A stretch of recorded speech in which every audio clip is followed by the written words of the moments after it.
రిజర్వేషన్లు అంతానికి నరేంద్ర మోదీ పంతం పెట్టుకున్నాడు.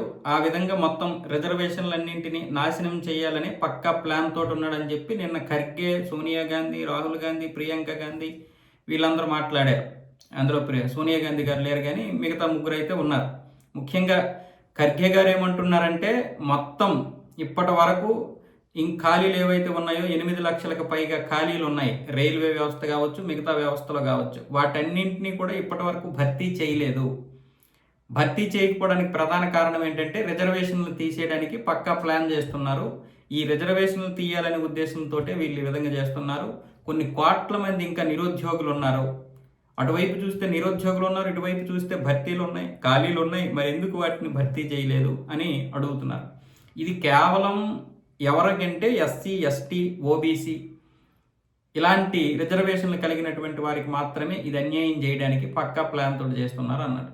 కానీ వాస్తవంగా చెప్పాలంటే వీళ్ళ హయాంలోనే 4,20,000 మంది భర్తీ చేయాల్సినటువంటి ఉద్యోగులు ఉన్నారు.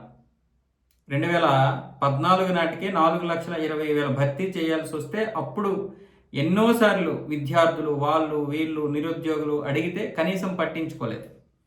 బహుశా ఖర్గే గారికి ఆ విషయం తెలియకపోయి ఉండదు, ఖచ్చితంగా తెలిసే ఉంటుంది. కాకపోతే ఇప్పుడు రాజకీయాలు చేయాలి కాబట్టి చేస్తున్నారు. కానీ ఆ 8 లక్షల్లో 4,20,000 ఉద్యోగాలు వీళ్ళు భర్తీ చేయాల్సినటువంటివే. తర్వాత వాటిని బీజేపీ భర్తీ చేసింది.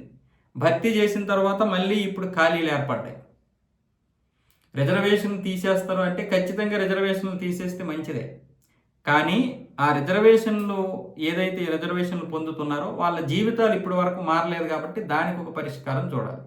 మరి ఇప్పటికీ కూడా కొంతమంది రిజర్వేషన్లు లబ్ధి పొందినా కూడా వాళ్ళు ఇంకా రిజర్వేషన్లు పొందుతూనే ఉన్నారు. ఈ రిజర్వేషన్ లేనటువంటి వారు ఇప్పటికే అన్యాయం అయిపోతూనే ఉన్నారు.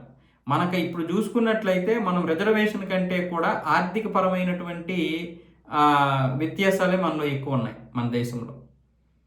ఒక విధంగా చెప్పాలంటే ఈ రిజర్వేషన్ తీసేసి ఆర్థిక పరమైనటువంటి వ్యత్యాసాలతో రిజర్వేషన్లు ఇస్తే మంచిది. లేదు అనుకుంటే అందరినీ సమానమైనటువంటి కేటగిరీలోకి తీసుకురావాలి.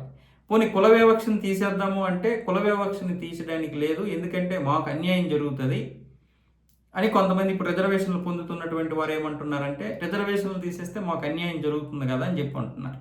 కానీ అంబేద్కర్ గారు కేవలం 10 సంవత్సరాలు మాత్రమే రిజర్వేషన్ అన్నారు. అంటే ఈ 10 సంవత్సరాల్లో వారి జీవితాలు మారిపోతాయేమో అనుకున్నారు. కానీ ఈ ఓటు బ్యాంక్ రాజకీయాలు 10 సంవత్సరాలు కాదు కదా, 70 సంవత్సరాలు అయినా ఇప్పటికీ వాళ్ళ జీవితాలు మారలేదు.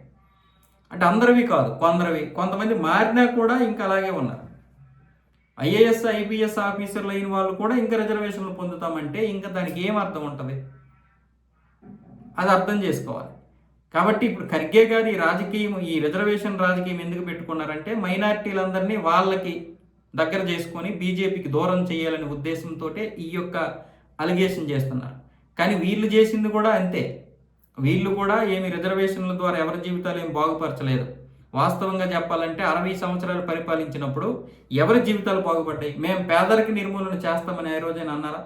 మేము పేదలను నిర్మూలిస్తాము, పేదలకు న్యాయం చేస్తామన్నారు, కానీ పేదరిక నిర్మూలన ఎప్పుడూ చేయలేదు. 60 సంవత్సరాలు సరిపోవా పేదరిక నిర్మూలన? ఏం చేశారు మీరు? ఇంకా వ్యత్యాసాలు పెంచేశారు, ఇంకా మనుషుల మధ్య తారతమ్యాలు పెంచేశారు. దళితులుగానే ఉన్నారు. ఈరోజు వాళ్ళు ఎంతో కొంత దళితులైనా సరే, ఎస్సీ వాళ్ళు అయినా సరే ఆ కుల జాడ్యం నుంచి బయటకు వస్తున్నారు. ఎందుకంటే దళితులు అంటే మాలలో మాదిగా అందులో కూడా అనేక ఉపకులాలు ఉంటే అందులో కూడా వ్యత్యాసం, అందులో కూడా వివక్ష, మళ్ళీ వాళ్ళ వివక్ష.